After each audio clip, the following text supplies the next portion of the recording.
السلام على نبينا محمد وعلى آله وأصحابه أجمعين أشهد أن لا إله إلا الله وأشهد أن محمدا عبده ورسوله أما بعد. Continuing in the reading of the book حلية طالب العلم by Shaykh Bakr Abu Zaid rahimahullah.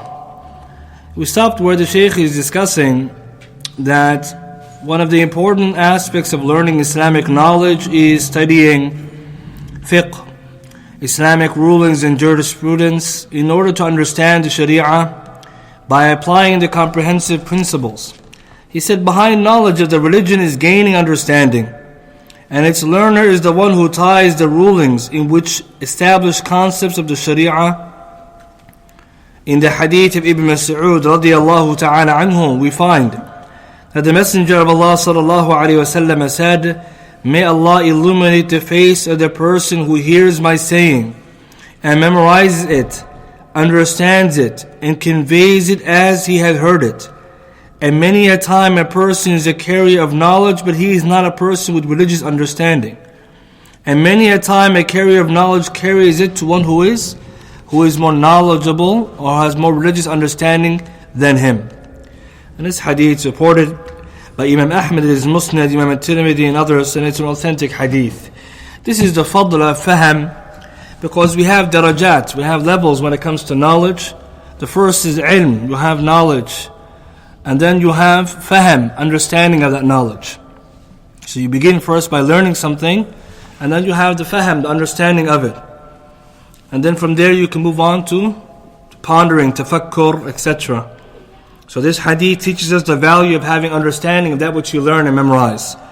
فَرُبَّ حَامِلِ فِقْهٍ إِلَى مَنْ هُوَ أَفْقَهُ مِنْ. He said, perhaps you take someone who has something of fiqh, something of understanding. He narrates it to one more knowledgeable and more understanding, has more understanding than him. The same way it's possible you hear and you study something, however you didn't understand it properly. However, that doesn't mean that you don't have something of knowledge, because if you memorized it and you accurately recorded it, that's ilm. But faham is the intent to understand, because when Allah subhanahu wa ta'ala wants good for someone, He gives them the understanding. مَنْ يُرِدِ اللَّهُ بِهِ خَيْرًا يُفَقِّهُ فِي الدِّينِ. When Allah wants good for someone, He gives them understanding of the religion. So we should always seek to understand that which we learn. And the Shaykh then he quotes some of the Mashayikh, for example Ibn Khayr, commenting on the hadith, saying that it's an indication that fiqh is extrapolation and comprehending the meanings of the text. And it implicitly illustrates the obligation of learning jurisprudence and searching for the meanings of hadith and deriving its hidden secrets. Means fiqh is one of the ulum, the sciences of Islam, which is the thing that we're supposed to aim for. So we ilm al-ala, knowledge that is instrumental, the tools, and ilm al-ghaya, knowledge which is the purpose, the objective. So fiqh is one of those knowledge of objective. We hope to reach fiqh. We hope to reach understanding of the hadith, the Messenger sallallahu alaihi wasallam, the halal and the haram, etc. And then the Shaykh speaks about then the importance of making tafakkur, pondering, and sitting in gatherings in which you ponder over the Sharia, and he quotes some examples of that. And then he says, "O seeker of knowledge, adorn yourself with vision and contemplation, understanding and the gaining of understanding. Perhaps you will pass the stage of being a jurist of the self," means faqihun nafs, and then you will be able to become, or he says that he's the one who ties the rulings to the established concepts of the Sharia. And in the terminologies of muhaddithin, he is referred to as faqihul badan. Here the Shaykh uses two terms, which Shaykh Ibn Uthaymin he explains. He says faqihun nafs is one who knows aqidah, the one who knows the correct creed, because it's inside. Faqihun nafs, the one who has knowledge about aqidah, the correct meaning, and the correct understanding of the creed. And the faqihu badan, he says, the one who is the faqih of the body is one who knows the halal and the haram. You know the ruling, what's halal, what's haram. And then the Shaykh Ibn Uthaymin, it's a benefit that some people now, they have become obsessed with something they call fiqh al-waqi', and what they call the fiqh of modern affairs, modern realities. And he says this is a fiqh which we should not busy ourselves with, in that if somebody needs something of it, means he needs to know what's going on in the world.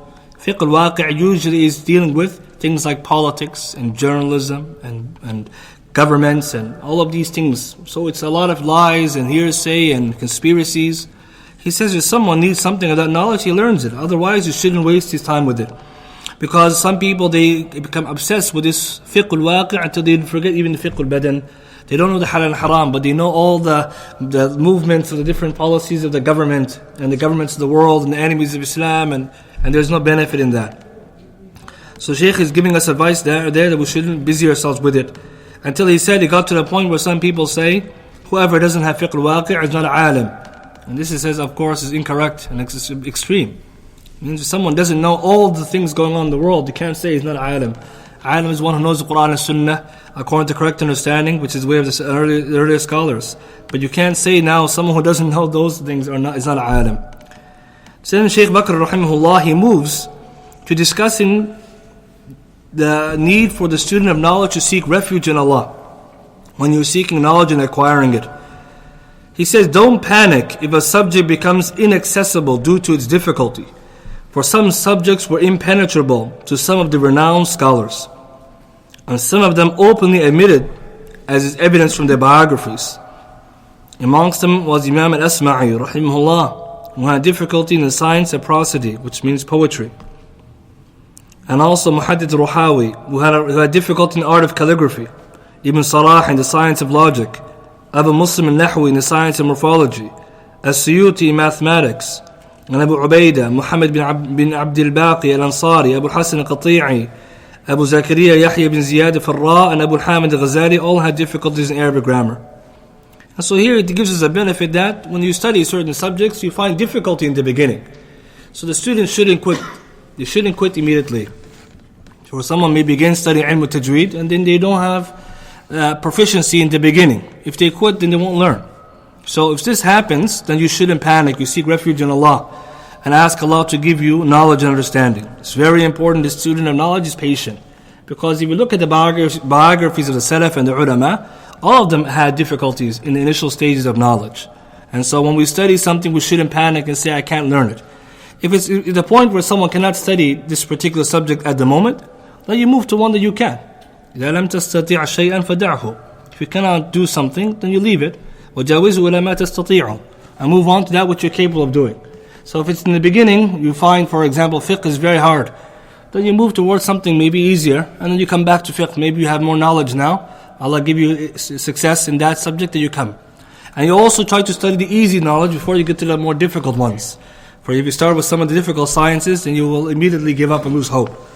And that's why if you go to the biographies, like he mentioned these ai''imah, it gives us hope. I'll give an example. He mentions Imam al-Suyuti. Imam al-Suyuti, rahimahullah, for those of us who know, he's one of the biggest ulama of the 9th century. Means this Shaykh, this Imam, he had proficiency in almost every science. But he had difficulty in this one, hisab, math.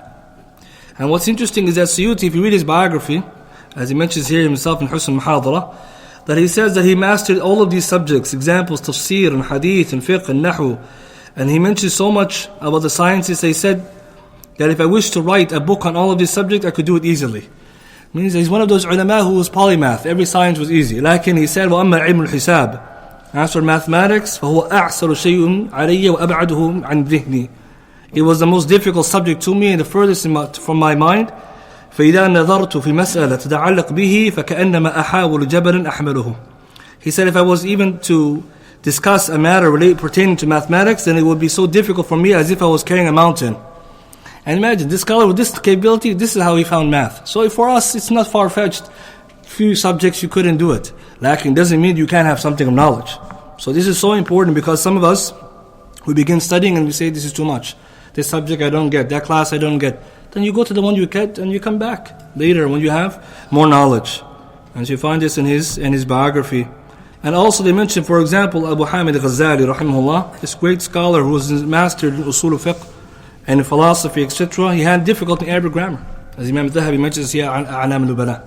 And more than that, Shaykh Ibn Taymiyyah mentions then the great Imam in Arabic grammar, al-Kisai, and his difficulty in his beginning studies of Nahu, such that he was about to give up until he saw the incident of a small ant attempted to carry its food up a wall, and despite falling again and again, it finally reached its goal. And when he saw that, he became then inspired to continue his learning. So for us, when we look at these examples, it gives us encouragement. No one should say, I can't do it, I cannot study, I should give up. And he says, O seeker of knowledge, increase in your zeal and flee to Allah in supplication. Seek refuge in Him and break down before Him in humility. Shaykh al-Islam Ibn Taymiyyah used to say frequently in his supplications, O teacher of Adam and Ibrahim, teach me. O you who made Sulaymaan alayhi salam understand, make me understand. And access to it be granted for him. And this is a great benefit we take from Shaykh al-Islam Ibn Taymiyyah rahimahullah, that again, a scholar of that level, that caliber of knowledge, when something became difficult for him, he would run to making dua to Allah. And again, the scholar at this level, what was difficult for him? Right? What issues you can imagine, the difficulty of what he was studying. But when there was difficulty, he returns to Allah.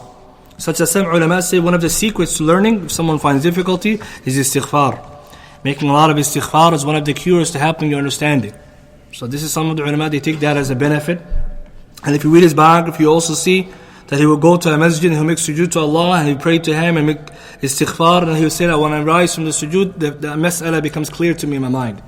And so this is the secret of a student of knowledge, that when they have difficulties, return to Allah. وَفَوْقَ كُلِّ ذِي عِلْمٍ عَلِيمٍ. But everyone who has knowledge is one more knowledgeable. Allah is Al-Alim. Something you don't understand, ask Allah. So students shouldn't be arrogant or think that everything they have to know. And the Shaykh later on, he talks about even saying Allahu A'lam as one of the tools of knowledge as well. He says, honesty in knowledge. It is incumbent upon the seeker of knowledge to be preeminent in adorning himself with honesty in knowledge when seeking and acquiring it, implementing it, conveying it and passing it on. For indeed the success of the ummah lies in the righteousness of its actions, and the righteousness of his action lies in the correctness of his knowledge, and the correctness of his knowledge lies in the men being honest in what they narrate or explain. So whoever speaks about knowledge with honesty has inflicted a wound upon knowledge, and as if he has placed a rock to obstruct the path of the ummah to success. It means you have to be sincere and truthful when seeking knowledge, in applying it, in conveying it, in learning it. And your niyyah should be clear, it should be for Allah's sake, and you're acquiring this knowledge for the sake of Allah. And it's also important when we're seeking knowledge and passing it, conveying it to others, we be sincere. We don't cut and paste, hiding things, trying to distort the meaning of things, because in the end Allah subhanahu wa ta'ala will expose the person who does this. And this is a key, because sometimes there are people who seek knowledge with not their best of intention, and they quote things to misguide others or to confuse people. So even ourselves, we have to be careful. If something is a mistake, you clarify it. If you narrated something incorrectly, then you make a public clarification about it. There's no shame in that. Honesty is so important. And likewise, he mentions with that truthfulness. Means you have to be truthful. So to some of the Salaf, they said, like Imam Al-Awza'i rahimahullah, learn truthfulness before learning knowledge. And Waqi' said this profession of hadith only raises the truthful one. Means in ilm al-hadith, if you're not reliable, no one narrates from you. If you're not reliable, your narrations are rejected. So of course, you have to have reliability and integrity. And this is important for the student, because sometimes you may have the reality that some people who are not as reliable as others, if it's something you cannot control, it means your memory, that's one thing. But when it comes to your deen, you have to be able to safeguard your own deen. How is your religion? How are you regarding your heart and your taqwa? The Shaykh then he also mentions in the next heading the sanctuary of knowledge, the sanctuary of the seeker of knowledge. And it says the sanctuary of the scholar is I don't know. And he destroys the sanctuary by refusing to say it out of pride, by answering instead, it was said such and such. Therefore, if half of knowledge is saying I don't know, then half of ignorance is saying it was said such and such, or I think such and such. So this is a benefit we take, that the ilm we have, everyone should know that at their own level. Certain masail we should say we don't know. And if we don't know, then this is the safety. Once you say Allahu A'lam, then you're in safety. But once you give an opinion and it's not correct, then you have given your opinion. And the dangers, of course, is that many masail are not as clear-cut as they seem. Sometimes we think we know something, and when we study the issue, we say, subhanAllah, there are so many aqwal or so many opinions and evidences, I don't know it. So the safety is, if something is not clear to you, Allahu A'lam, immediately. And this is such an important thing Imam Tahawi, he puts in the Tahawiyya, the Aqeedah, that we say, Ahl Sunnah, when something becomes unclear to us in knowledge, Wallahu A'lam, Allah knows best. And why is this there? Because this is a safety. How many people made mistakes, or how many issues became confusing for the people because people who didn't know spoke? Or when somebody made a mistake and he was sure that he was correct, but it was a mistake. But had he said, I don't know, Allahu A'lam, Allah knows. We all should train ourselves to be this way. Wallahu A'lam. And if we're not clear about something, we always forward to one more knowledgeable. Means if someone's more knowledgeable than you forward to them. They know better. They know more knowledgeable than me. Because sometimes our own selves, we should know our level. Everyone should know their level. And the Shaykh, he mentions then, preserving your capital, which is your lifetime. It says, preserve your time. And your time is acquiring knowledge. So be a confederate of action and not a confederate of idleness and boastfulness. And a devotee to productivity and not to idle play, and idle speech and talk. Preserve your time through serious exertion, adherence to study, being in the company of scholars and acquiring yourselves with knowledge by reading or being read to, researching, contemplating, memorizing, especially during the prime of your youth and in the early years of your life, the source of your well-being. So seize this precious opportunity, means seeking knowledge when you're young, in order that you attain the highest levels of knowledge, for it is a time of the heart's composition and the assembly of thoughts. Time is of essence, and this is what the student of knowledge should be careful with their time. And with the way we're living nowadays, there is so much time that we don't have. We have such limited time because of all the responsibilities and obligations and work and etc. So people don't have time. So Talib al-Ilm needs to have his time organized. And they should also be careful not to waste their time. Because once you do this, you lose the chance for yourself to benefit, and the people will turn to you for benefit and you don't have. And this is a danger we have now, when the student of knowledge, the one who's supposed to be devoted to ilm, is not doing that. They're getting busy away from ilm through idle play, and now with technology or YouTube, and then you waste away your efforts, and the people who are looking to you for the answers, and you don't have anything. And you're the talib ilm, you're the one who's supposed to represent the people, for the people of the deen, and you don't have the knowledge. So time is of essence, and this is why Rasul sallallahu alaihi wasallam gave us a golden principle: ihris ala ma yanfa'uk, be eager in that which benefits you, wasta'in billahi wa la ta'jaz. Seek Allah's assistance and don't be lazy. So for us, if we look at ourselves, if we're busying ourselves with that which is not beneficial, we should immediately take it out of our due time or our schedules. And in order to do what the Shaykh advised, serious exertion, we should be studying, reviewing, reading and writing, researching. Student knowledge is so busy. And that's why if you look at the ulama, you see that the most busy people, they're dealing with so many issues. And so they're benefiting the ummah through their efforts. And so us likewise, who are seeking knowledge, we have to be very careful with our time. Does that mean you don't have time to relax or to meet with people and to have some time to get some rest? No, you shouldn't have time for that. And the Shaykh mentions that in the next heading. You should be time for this. But your general schedule should be busy with the ilm. And some ulama, they even put numbers, how much a student knowledge should be studying, how much you should be in order to even qualify. And those numbers then show us that we have to work harder. And some may say, I don't have time, I'm busy, I have so much responsibilities. That doesn't mean that you can't study whatever you can. It means if you don't have a lot of time, at least what you have, you study with. And that's why with our era, with the technology, we can review things through listening. We can review things through reciting one another. We can review through reading. There's so many means you can do. Even with your Quran, you have time for that, time for your hifz, time for your review, time for your writing, time for your researching. And this is why we emphasize again the time is of essence. And the Shaykh mentions more examples. And inshallah next week we'll go over those examples and how we can organize our time better. Because when the student of knowledge has so much to do, he has to be and she has to be the most organized of people with their time. Because procrastination is a reality which is dangerous. Inshallah we'll end with that much. If anyone has any questions, something they want to ask or benefit with us. طيب Shaykh.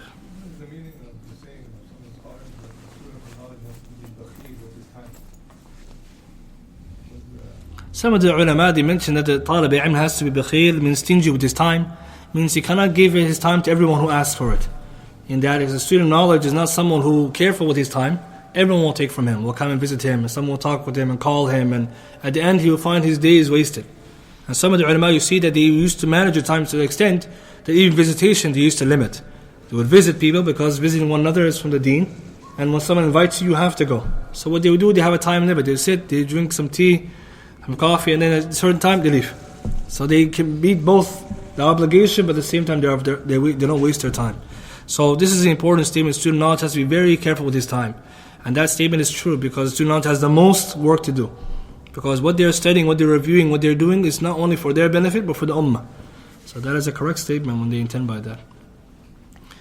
طيب إن شاء الله. When with this much, سبحانك اللهم وبحمدك أشهد أن لا إله إلا أنت أستغفرك وأتوب إليك.